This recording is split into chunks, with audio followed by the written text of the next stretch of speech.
नमस्कार मित्रों, स्वागत है आपका आध्यात्मिक ज्ञान गंगा चैनल पर। प्रिय दर्शकों, सृष्टि के पालनकर्ता भगवान श्री हरि विष्णु कहते हैं, भाग्य का लिखा कभी नहीं मिटता। मित्रों, एक समय की बात है जब पक्षीराज गरुड़ वैकुंठ में पधारे। उन्हें आता हुआ देख भगवान श्री हरि विष्णु प्रसन्न होते हैं और कहते हैं, हे पक्षीराज गरुड़, आपका स्वागत है।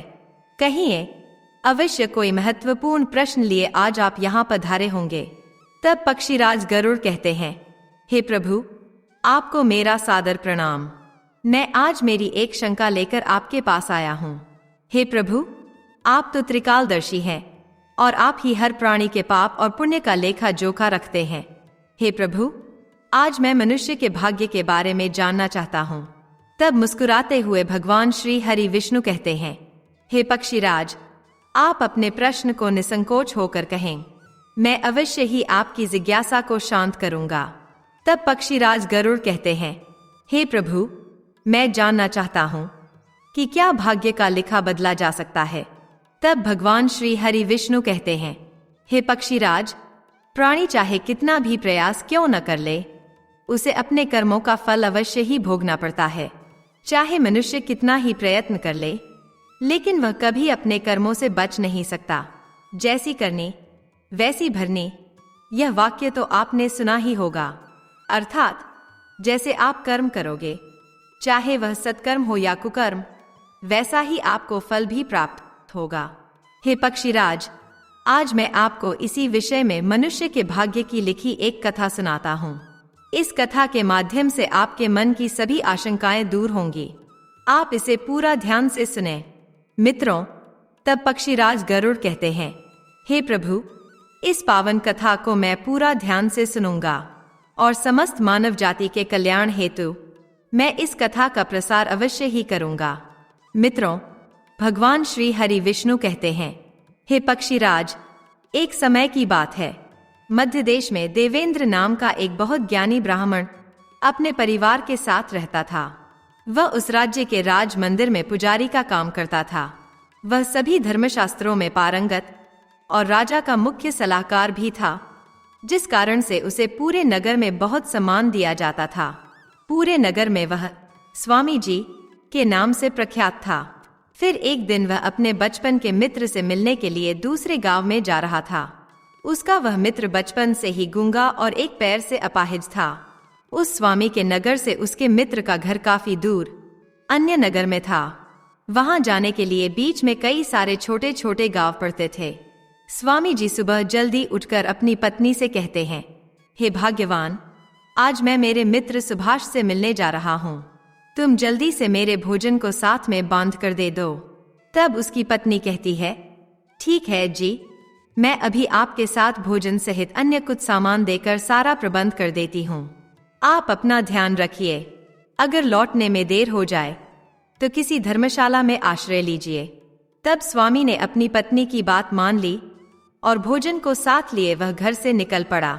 मित्रों, स्वामी जी रास्ते में अपनी ही धुन में चले जा रहे थे। तभी चलते चलते उनकी मुलाकात एक ऐसे व्यक्ति से होती है जो दिखने में बहुत हृष्ट पुष्ट और श्याम वर्ण का था।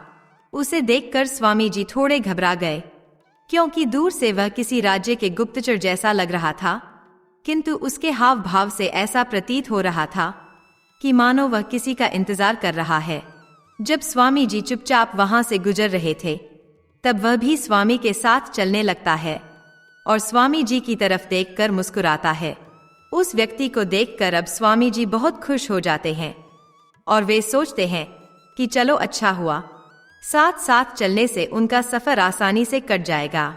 बातों की शुरुआत करने के लिए स्वामी जी ने उस व्यक्ति से उसका नाम पूछा तो उसने अपना नाम महाकाल बताया। स्वामी को यह नाम कुछ अजीब सा लगता है, लेकिन उन्होंने उसके इस विचित्र नाम के विषय में कुछ और पूछना उचित नहीं समझा। अब दोनों धीरे धीरे साथ में चल रहे थे। तभी रास्ते में एक गांव आता है। उस गांव का प्रवेश द्वार आते ही महाकाल ने स्वामी से कहा, हे स्वामी जी, आप आगे चलो। मुझे इस गांव में एक छोटा सा काम है, मैं उसे पूरा कर आपसे आगे के रास्ते में मिलता हूँ। तब स्वामी ने कहा, ठीक है भाई, और वह आगे रास्ते में चल देता है। स्वामी जी उसी गांव के बाहर वाले रास्ते से अगले गांव की ओर निकल पड़े। तब कुछ ही देर बाद उसी गांव में खबर फैली कि किसी व्यक्ति को जंगली सांड ने अपनी सींग में फंसाकर मार दिया है। जैसे ही सांड ने उस व्यक्ति को मार दिया, पूरा गांव उस जगह पर इकट्ठा हो गया। लेकिन ठीक कुछ ही देर में महाकाल स्वामी के पास वापस आ गया और फिर से उन दोनों ने आगे चलना शुरू किया। अब आगे एक नदी को पार करके दूसरे गांव में जाना था और उसी नदी किनारे पर एक छोटी सी नाव थी। तभी स्वामी और महाकाल सहित अन्य 4 लोग उसी छोटी सी नाव में सवार होकर नदी को पार करने लगे।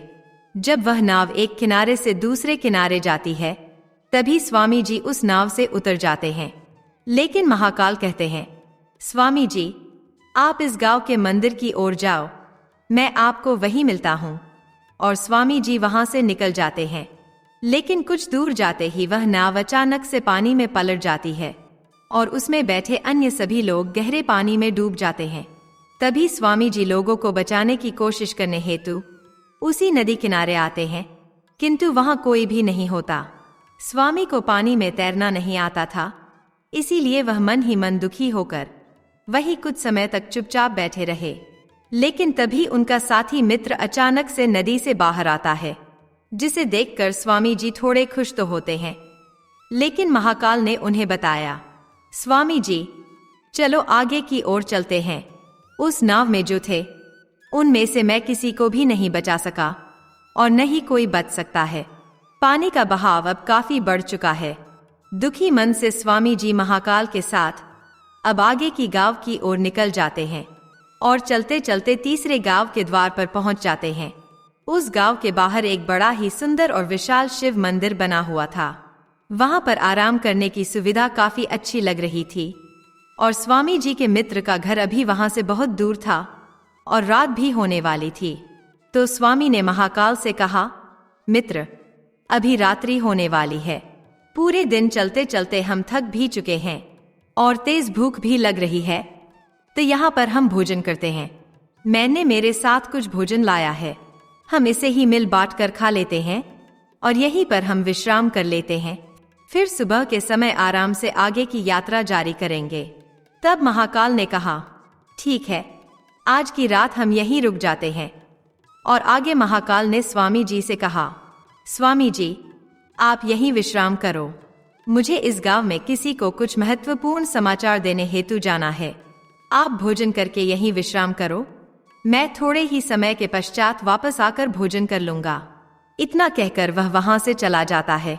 लेकिन उसके जाने के कुछ ही समय के बाद उस गांव में अचानक अफरा तफरी का माहौल हो जाता है और एक व्यक्ति जोर जोर से चिल्लाते हुए भागता हुआ उस ओर आता है और कहता है, बचाओ, बचाओ, मेरा घर और पूरा परिवार आग की चपेट में आ चुका है। हे भगवान, उनकी रक्षा करो। तभी चारों ओर से धुआं उठता हुआ दिखाई देता है और देखते ही देखते पूरे गांव में आग लग जाती है। अब स्वामी जी ने हैरानी से सोचा, यह महाकाल जहां भी जाता है वहां कोई न कोई अनहोनी जरूर हो जाती है, कुछ तो गड़बड़ जरूर है इस व्यक्ति में। लेकिन स्वामी ने रात्रि में महाकाल से कुछ भी पूछना उचित नहीं समझा और वे दोनों ही सो गए। फिर अगली सुबह होते ही दोनों फिर से अपनी यात्रा शुरू कर देते हैं। कुछ ही देर चलने के बाद रास्ते में फिर से एक गांव आता है। तब महाकाल ने फिर स्वामी से कहा, आप आगे चलिए, मुझे इस गांव में अपने मित्र से मिलने जाना है। मैं अपने मित्र से मिलने के बाद आगे रास्ते में मिलूंगा। यह कहकर महाकाल वहां से चला गया। लेकिन स्वामी इस बार आगे नहीं गए, बल्कि वहीं खड़े होकर महाकाल को देखते रहे कि वह कहां जा रहा है और क्या करता है। तभी थोड़ी देर बाद खेतों से लोगों की आवाज सुनाई देने लगी कि एक व्यक्ति को सांप ने काट लिया है और उसकी मृत्यु हो गई है। ठीक उसी समय महाकाल फिर स्वामी के पास पहुंच गया। लेकिन इस बार स्वामी से रहा नहीं गया और उसने महाकाल से पूछ ही लिया, भाई, आप जिस भी गांव में जाते हो वहां कोई न कोई अनहोनी जरूर हो जाती है।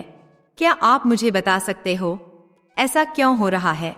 तब महाकाल ने मंद मुस्कान के साथ कहा, स्वामी जी, आप तो मुझे बहुत ज्ञानी जान पड़े थे, इसीलिए मैं आपके साथ चलने लगा था। क्योंकि शास्त्र कहते हैं कि ज्ञानियों का साथ बहुत अच्छा होता है, परंतु आप अभी तक समझ नहीं पाए कि मैं कौन हूँ। तब स्वामी ने कहा, मैं कुछ समझ गया हूँ, लेकिन मुझे कुछ शंका भी है। अगर आप ही अपना उपयुक्त परिचय दे दें तो मेरे लिए आसानी होगी। तब महाकाल ने कहा, हे स्वामी, ध्यान से सुनो। मैं एक यमदूत हूँ और यमराज की आज्ञा से मैं उन लोगों के प्राण हरता हूँ जिनकी आयु अब पूरी हो चुकी है। स्वामी को पहले से ही इस बात की आशंका और आभास हो रहा था कि यह व्यक्ति जरूर कोई भौकाल है। महाकाल के मुंह से यह बातें सुनकर वह घबरा गया, लेकिन फिर भी वह हिम्मत करके पूछता है, अगर आप सच में यमदूत हो तो मुझे बताओ अगली मृत्यु किसकी है। तभी महाकाल ने उत्तर दिया और कहा, हे स्वामी, अगली मृत्यु तुम्हारे उसी मित्र की है जिससे तुम मिलने जा रहे हो, और उसकी मृत्यु का कारण भी तुम ही बनोगे। वह अपने अंतिम क्षण तुम्हारी गोद में बिताएगा और अपने प्राण त्याग देगा। यह बात सुनकर स्वामी जी दंग रह गए और उनके हाथ पैर ठंडे पड़ गए। वे गहरी सोच में पड़ गए और मन ही मन सोचने लगे, अगर सच में यह महाकाल यमदूत हुआ तो उसकी यह बात भी सच होगी, और इसी कारण से मेरे बचपन के सबसे अच्छे मित्र सुभाष की मृत्यु हो जाएगी। तो इससे अच्छा तो यही होगा कि मैं अपने मित्र से मिलने ही न जाऊं। कम से कम मैं उसकी मृत्यु का कारण तो नहीं बनूंगा। तभी महाकाल ने मुस्कुराते हुए कहा, स्वामी, तुम जो सोच रहे हो वह सब मुझे पता है, लेकिन तुम्हारे अपने मित्र से मिलने न जाने से नियति नहीं बदल जाएगी। तुम्हारे मित्र की मृत्यु तो निश्चित है और वह अगले कुछ ही पलों में घटित होने वाली है। महाकाल के मुंह से ऐसी बातें सुनकर स्वामी को झटका लगा, क्योंकि महाकाल ने स्वामी के मन की बातें पढ़ ली थी, जो कि एक सामान्य व्यक्ति के लिए संभव नहीं है। अब स्वामी को विश्वास हो गया कि यह महाकाल तो सच में यमदूत ही है। जब स्वामी को यह पूर्ण विश्वास हो गया कि महाकाल यमदूत है, तो वह घबरा गया। वह अपने मित्र की मृत्यु का कारण नहीं बनना चाहता था, इसलिए वह पलटकर अपने गांव की तरफ वापस भागते हुए जाने लगा। लेकिन जैसे ही स्वामी वापस जाने के लिए मुड़ा तो उसने देखा कि उसका मित्र सुभाष तेजी से उसकी तरफ चला आ रहा है, जो स्वामी को देखकर अत्यंत प्रसन्न दिखाई पड़ रहा था। अपने मित्र के आने की गति को देखकर स्वामी को ऐसा लगा कि जैसे उसका मित्र काफी देर से उसका ही पीछा कर रहा है। लेकिन वह बचपन से ही गूंगा था और एक पैर से अपाहिज भी था, इसीलिए न तो वह स्वामी को आवाज दे पाया था और न ही उस तक पहुंच पा रहा था। लेकिन जैसे ही वह स्वामी के पास पहुंचा, तभी अचानक ही जमीन पर गिर पड़ा। जब स्वामी ने उसे अपनी गोद में उठा लिया, तभी तुरंत ही उसकी मृत्यु हो गई। मित्रों, इस घटना को देखकर स्वामी हक्का बक्का होकर महाकाल की ओर देखने लगा। उसके मुख से कुछ भी नहीं निकल रहा था, लेकिन वह पूछना चाह रहा था कि आखिर ऐसा क्या और क्यों हुआ। तभी महाकाल ने स्वामी के मन में उठ रहे प्रश्नों को समझकर कहा, हे स्वामी, तुम्हारे मित्र ने पिछले गांव में ही तुम्हें देख लिया था और वह वहीं से ही तुम्हारा पीछा कर रहा था, लेकिन गूंगा और लंगड़ा होने की वजह से वह तुम तक नहीं पहुंच पाया।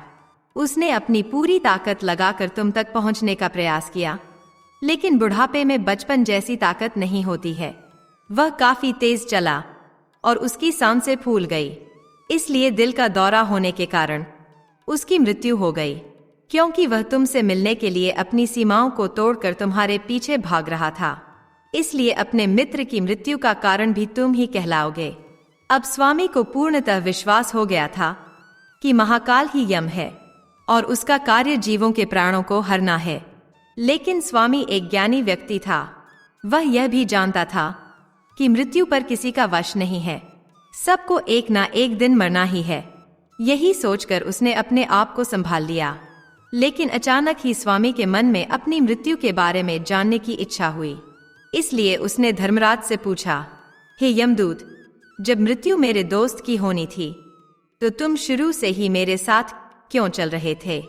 यह प्रश्न सुनकर धर्मराज जोर से हंसा और बोला, मैं तो हर पल हर क्षण सभी के साथ चलता हूँ, किंतु लोग पहचान ही नहीं पाते हैं, क्योंकि लोगों के पास अपनी समस्याओं के अलावा किसी और व्यक्ति, वस्तु या घटना के बारे में सोचने, समझने या उसे देखने का समय ही नहीं होता है।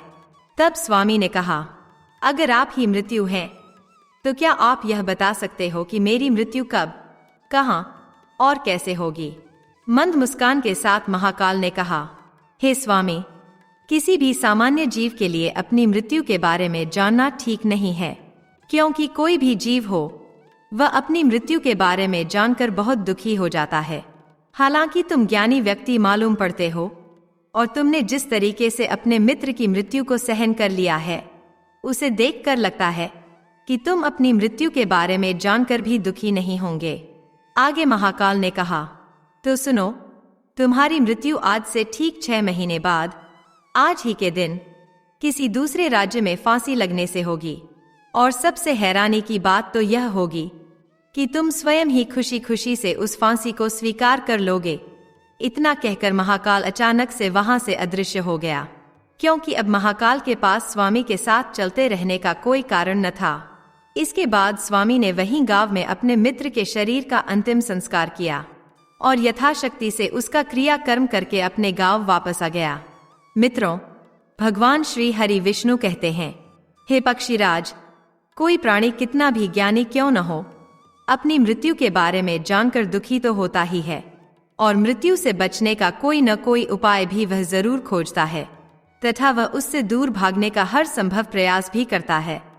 तो स्वामी ने भी वही किया, क्योंकि स्वामी जी उस नगर के राजा के एक मुख्य सलाहकार थे, इसलिए उसकी पहचान उस राज्य के राजा तक थी। स्वामी ने सोचा कि राजा के पास तो कई सारे ज्ञानी मंत्री हैं, वे मेरी मृत्यु से संबंधित समस्या का कोई न कोई समाधान अवश्य ही निकाल लेंगे। तब स्वामी जी यही सब सोचते हुए राज दरबार में पहुंच जाते हैं और राजा से सारी घटना के बारे में विस्तार से बताते हैं। तब राजा ने अपने मंत्रियों को सारी समस्या बताई और उनसे हर संभव प्रयास करने की सलाह मांगी। अंत में सभी ने विचार विमर्श करके कहा, अगर स्वामी की बात सही है तो उनकी मृत्यु भी 6 महीने बाद ही होगी, लेकिन मृत्यु तो तब होगी जब वह किसी दूसरे राज्य में जाएंगे। यदि वह किसी दूसरे राज्य में जाए ही न, तो मृत्यु ही नहीं होगी। मंत्रियों की यह सलाह राजा को भी अच्छी और योग्य लगी। इसके बाद स्वामी के रहने की सारी व्यवस्था राजमहल में ही कर दी गई और राजा के आदेश के बिना उस स्वामी से किसी को भी मिलने नहीं दिया जाता था। लेकिन स्वामी कहीं भी आ जा सकता था, ताकि स्वामी को यह न लगे कि वह राजा की कैद में है। परंतु स्वामी डर के मारे स्वयं ही कहीं आता जाता नहीं था। अब धीरे धीरे महीने गुजरते गए और स्वामी की मृत्यु का समय नजदीक आने लगा, और अंततः वह भी दिन आ गया जिसके अगले दिन स्वामी की मृत्यु होनी थी। तो जिस दिन स्वामी की मृत्यु होनी थी, उसकी एक रात पहले स्वामी डर के मारे जल्दी ही सो गया। जल्दी से वह रात बीत जाए और अगला दिन आ जाए, ताकि उसकी मृत्यु टल सके। यही सोचकर वह जल्दी सो जाता है। लेकिन स्वामी को नींद में चलने की बीमारी थी और अपनी इस बीमारी के बारे में वह स्वयं भी नहीं जानता था। तो फिर राजा, मंत्री या किसी वैद्य को इसके बारे में बताने का कोई प्रश्न ही नहीं उठता। स्वामी अपनी मृत्यु को लेकर बहुत चिंतित था। वह पिछले कई दिनों से ठीक से सो भी नहीं पा रहा था, और नींद में चलने की बीमारी भी तभी होती है जब व्यक्ति ठीक से सो नहीं पा रहा हो। तो उस रात भी स्वामी को नींद में चलने का दौरा पड़ा। तभी अचानक से वह उठा और महल से निकलकर अस्तबल में गया। क्योंकि स्वामी राजा का खास मेहमान था, इसलिए किसी भी पहरेदार ने उसे नहीं रोका और न ही किसी तरह की कोई पूछताछ की। अस्तबल में पहुंचकर वह सबसे तेज चलने वाले घोड़े की पीठ पर सवार होकर नींद में ही, अर्थात आंखें तो खुली थीं, लेकिन उन पर दिमाग का नियंत्रण नहीं था, अपने राज्य की सीमा से बाहर दूसरे पड़ोसी राज्य में चला गया। इतना ही नहीं, वह दूसरे राज्य के राजा के महल में पहुंच गया। उस महल के पहरेदार ने भी उसे नहीं रोका और न ही कोई पूछताछ की गई। वहां सभी लोग रात्रि का अंतिम प्रहार होने के कारण गहरी नींद में थे। वह स्वामी सीधे राजा के शयन कक्ष में पहुंचा, जहां राजा और रानी एक साथ सो रहे थे। वह स्वामी वहीं जाकर रानी से चिपक कर सो गया। मित्रों, भगवान श्री हरि विष्णु कहते हैं, हे पक्षीराज, अब प्रातः का समय था। तभी राजा ने स्वामी को रानी के बगल में सोया हुआ देखा। तब राजा बहुत क्रोधित हो गया। राजा ने तुरंत अपने सिपाहियों से स्वामी को कैद करने का आदेश दे दिया और स्वामी गिरफ्तार हो गया। लेकिन स्वामी तो बहुत ही आश्चर्यचकित हुए थे। उसे तो कुछ समझ नहीं आ रहा था कि आखिर वह दूसरे राज्य में और राजा के शयन कक्ष में कैसे पहुंचा। लेकिन वहां उसकी यह सब सुनने वाला कोई नहीं था। जब सुबह होने पर राजा ने स्वामी को दरबार में पेश करने का आदेश दिया और कुछ देर बाद उस स्वामी को दरबार में लाया गया। स्वामी को देखते ही राजा क्रोध के कारण आंख बबूला हो गया और उसे फांसी पर चढ़ा देने का हुक्म सुना दिया। फांसी की सजा सुनते ही स्वामी कांप गया, लेकिन फिर भी थोड़ी सी हिम्मत जुटाकर वह राजा से बोला, महाराज, मैं नहीं जानता कि मैं आपके राजमहल तक कैसे पहुंचा हूं। मैं यह भी नहीं जानता हूं कि आपके शयन कक्ष तक मैं कैसे आया और आपके महल के किसी पहरेदार या सैनिक ने मुझे रोका क्यों नहीं। लेकिन मैं इतना जरूर जानता हूं कि आज मेरी मृत्यु होनी थी और वह होनी भी जा रही है। तभी स्वामी की यह बात राजा को बहुत ही अजीब लगी और उसने स्वामी से पूछा, तुम्हें कैसे पता कि आज तुम्हारी मृत्यु होनी है? राजा के इस प्रश्न के उत्तर में स्वामी ने कहा, हाँ महाराज, एक भविष्यवाणी के अनुसार मेरी मृत्यु आज ही के दिन फांसी लगने से होगी, नहीं तो भला मैं स्वयं आपके कक्ष में आने का दुस्साहस नहीं करता। और आगे स्वामी ने पिछले 6 महीने का सारा कथन राजा को सुना दिया और बोला, महाराज, मेरा क्या, किसी भी सामान्य व्यक्ति में इतना साहस नहीं कि वह राजा के शयन कक्ष में तथा राजा की उपस्थिति में रानी के साथ सो जाए। अब राजा को स्वामी की बात में थोड़ा तर्क दिखाई पड़ा, परंतु उसने सोचा कि यह मृत्यु से बचने के लिए धर्मराज और उसके द्वारा अपनी मृत्यु की भविष्यवाणी की कहानी बना रहा है। इसलिए राजा ने स्वामी से कहा, यदि तुम्हारी बात सत्य है और आज यह तुम्हारी मृत्यु का दिन है, जैसा कि यमदूत धर्मराज ने तुमसे कहा था, तो आज तुम्हारी मृत्यु का कारण मैं नहीं बनूंगा। लेकिन यदि तुम्हारी बात झूठी निकली तो निश्चित ही आज तुम्हारी मृत्यु का दिन होगा। मित्रों, भगवान श्री हरि विष्णु कहते हैं, हे पक्षीराज, जिस राज्य से स्वामी आया था उस राज्य के राजा इस राजा का मित्र था। इसलिए इस राजा ने तुरंत अपने 2 सैनिकों को पड़ोसी राजा के पास स्वामी की बात की सत्यता का प्रमाण मांगने हेतु भेजा। भेजे गए सैनिक उसी दिन शाम तक लौटे और उन्होंने राजा को बताया कि महाराज, स्वामी जो कुछ भी कह रहा है वह सब कुछ सत्य है और पड़ोसी राज्य के राजा ने पिछले 6 महीने से स्वामी के रहने की सारी व्यवस्था अपने ही राजमहल में कर रखी थी। यह स्वामी राजा का खास मेहमान था। कल शाम को राजा आखिरी बार स्वामी से उसके कक्ष में मिले थे और उसके बाद यह इस राज्य में कैसे पहुंच गया, इसकी जानकारी किसी को भी नहीं है। इसीलिए उस राज्य के राजा के अनुसार स्वामी को फांसी की सजा देना ठीक नहीं है। लेकिन राजा के सामने अब धर्म संकट खड़ा हो गया, क्योंकि उसने बिना पूरी बात जाने ही अनजानवश स्वामी को फांसी की सजा सुना दी थी। इसलिए अगर स्वामी को फांसी नहीं दी जाती तो राजा के वचन का अपमान हो जाएगा। लेकिन अगर राजा की बात का रखा जाए तो बेवजह ही एक निर्दोष व्यक्ति की मौत हो जाएगी।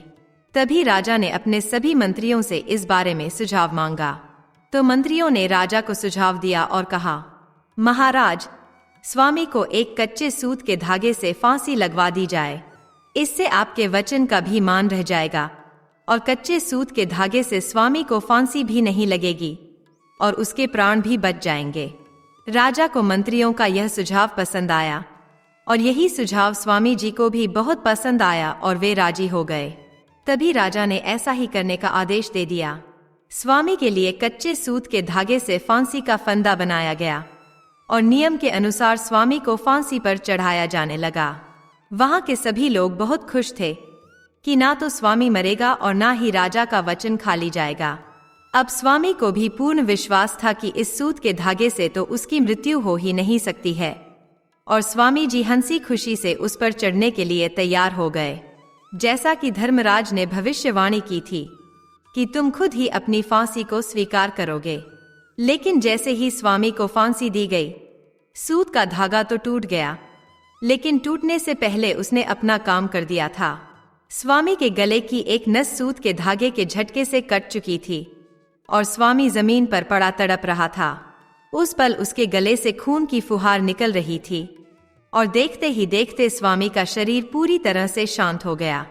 यह देख सभी लोग आश्चर्यचकित थे और स्वामी को मरता हुआ देख रहे थे। किसी को विश्वास नहीं हो रहा था कि कच्चे सूत के धागे से भी किसी इंसान की मृत्यु हो सकती है, लेकिन घटना तो घट चुकी थी।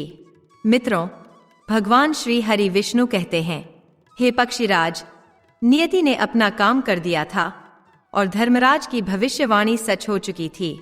हे पक्षीराज, श्रीमद् भगवद गीता में भगवान श्री कृष्ण ने कहा है, जो होना होता है वह होकर ही रहता है। हम चाहे कितनी ही सावधानी बरतें, कितना ही उपाय कर लें, लेकिन घटना और घटना की पूरी प्रणाली पहले से ही तय होती है, जिसे हम थोड़ा सा भी इधर उधर नहीं कर सकते हैं। शायद इसीलिए ईश्वर ने हमें भविष्य जानने की क्षमता नहीं दी है, ताकि हम अपने जीवन को ज्यादा बेहतर तरीके से जी सकें। और यही बात उस स्वामी पर भी लागू होती है। अगर स्वामी ने महाकाल से अपनी मृत्यु के बारे में ना पूछा होता, तो 6 महीने तक राजा के महल में कैद रहकर डर डर कर जीने की बजाय ज्यादा बेहतर जीवन जीता। मित्रों, भगवान श्री हरि विष्णु कहते हैं, हे पक्षीराज, इस प्रकार से प्राणी के जीवन में जो भी होने वाला होता है वह बस होकर रहता है।